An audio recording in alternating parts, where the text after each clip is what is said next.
Thôi vậy là 3 cái đi lỡ. Trying to let go of this heartache. It's been following me around. It wakes me up. It shoots me down. At this point, I would rather be numb. I'm sick and tired of emotions. They've never done me any good. Just tore me up into bits. I wish I knew how to call it quits. I should know by now how to live without her. I'm in the dark. When I make my way, I stumble and I fall. I'm a blind man without his cane. I'm the ocean without the waves. The radio's playing songs, telling me that I should try to move on. Don't say how it bothers me. I guess I'll have to try anyway. Try to let her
Năm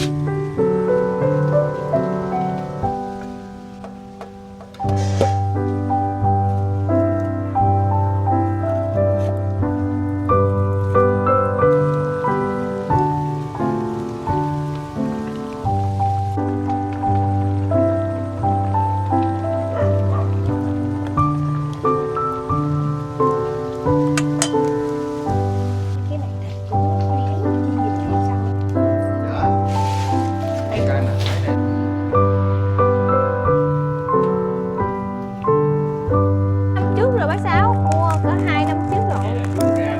Dạ. Con mua á.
Con cầm đi.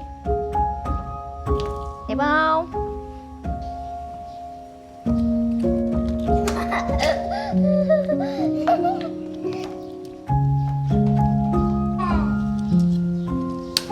Đẹp quá bác Ba ơi. Này cái dao đẹp hơn bác Ba.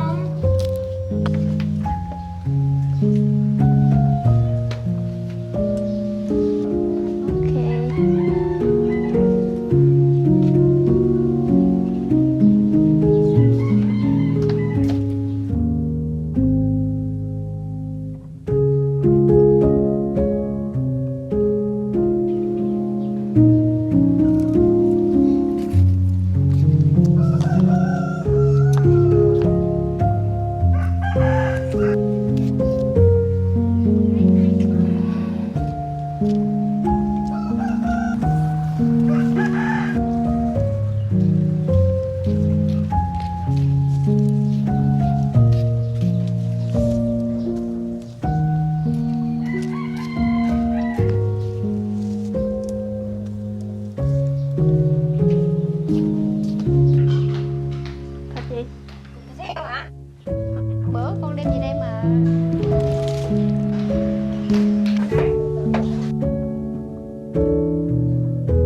I know that I haven't been who I was. I am supposed to be the one you can trust. I feel so useless 'cause I let you down. I hope there's some way I can make it alright, 'cause I know that you deserve much more than this. If you give me one more chance, I swear I'll try my best to always be there. And I want you to know that I'm lost without you. I'm not without you. I hope I can show what you mean to me, 'cause I don't know what to do if you go.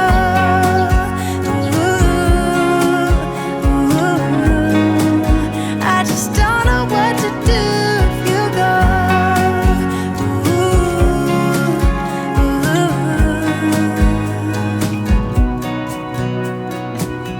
I've been so selfish and made you believe that you're not good enough, but you're all I need. I take you places that you've never been. I would give you the world if you let me try again. Yeah, just give me one more chance. I swear I'll try my best to always be there. And I want you to know that I'm lost without you. I'm not without you. I hope I can show what you mean to me, 'cause I don't know what to do if you go.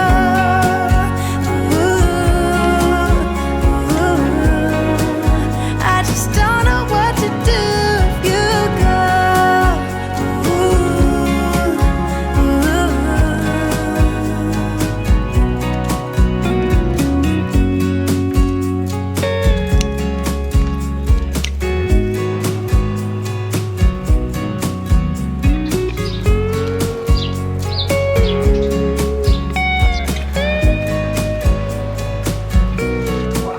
Yeah, just give me one more chance. I swear I'll try my best to always be there.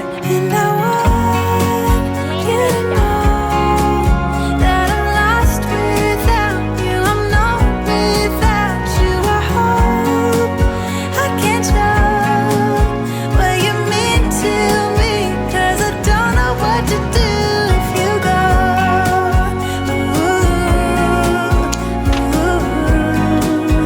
I just don't know what to do if you go.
Bye.